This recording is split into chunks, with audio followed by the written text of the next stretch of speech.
You know the exact feeling: the lingering brain fog, the endless, mindless scrolling, the complete lack of motivation for any sustained effort.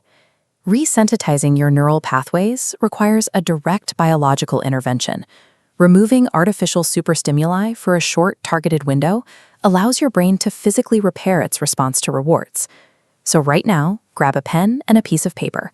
Pick an upcoming 48-hour block on your calendar, and over the next 5 minutes, we are going to build your personalized reset plan. A lot of people try a quick digital detox and fail by lunchtime.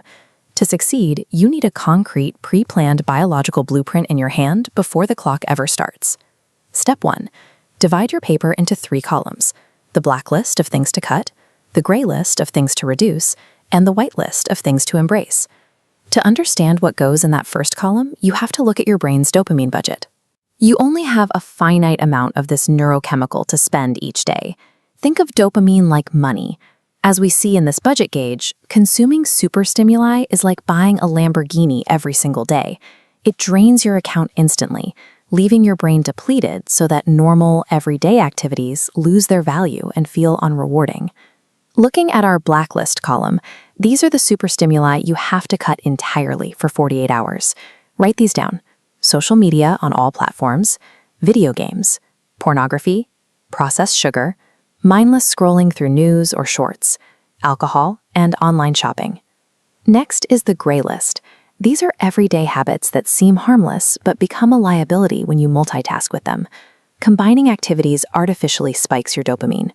Write down these items to strictly reduce: listening to music while doing other tasks, caffeine, limit yourself to just 1 cup in the morning, and podcasts or audiobooks used as background noise. Finally, the white list. This is what you will actually do with your time.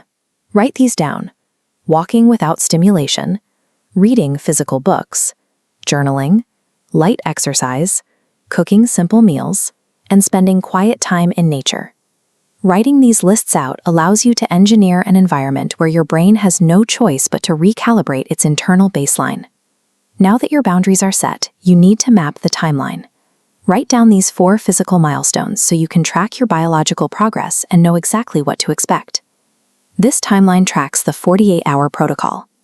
From hour 0 to 6, you will experience the itch.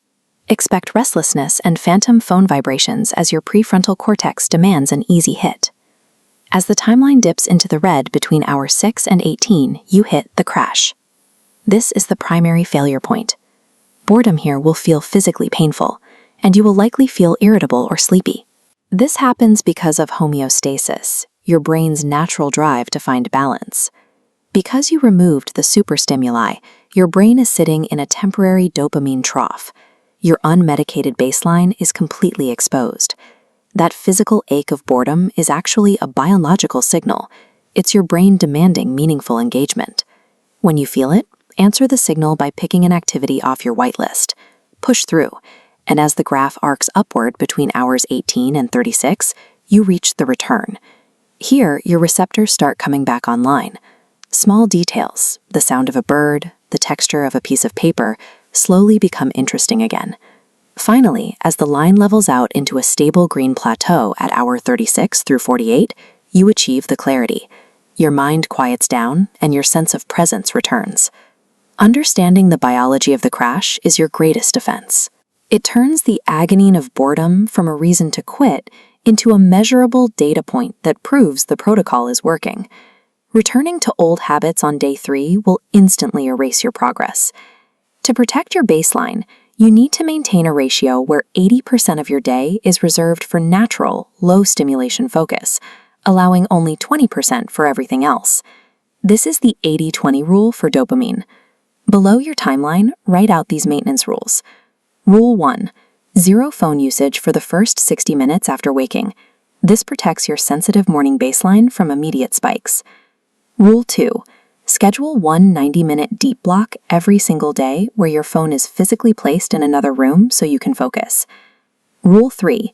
Ban all screens during meals. Eating is a primal biological source of dopamine, and scrolling while you chew dilutes that natural reward. And Rule 4, mapped out on this weekly schedule, mandate 1 full analog evening per week. That means absolutely 0 screens after 8 p.m. These rules create space, but you have to apply the replacement principle to maintain it. Behavioral voids must be filled, not just left empty. Write down your specific replacements right now. Choose activities that generate healthy dopamine and endorphins, like intense cardio, engaging in a creative flow state, having face-to-face conversations, or taking cold showers. Nature abhors a vacuum. If you do not proactively fill your day with intentional, difficult sources of dopamine, the easy superstimuli will inevitably reclaim your attention. Take a look at the piece of paper in front of you. You now possess a complete, physical, biological blueprint to unnumb your brain. Your current lack of focus does not mean your brain is broken. It is a highly efficient machine that adapted perfectly to a noisy, toxic environment. When your planned 48-hour block begins, execute this blueprint.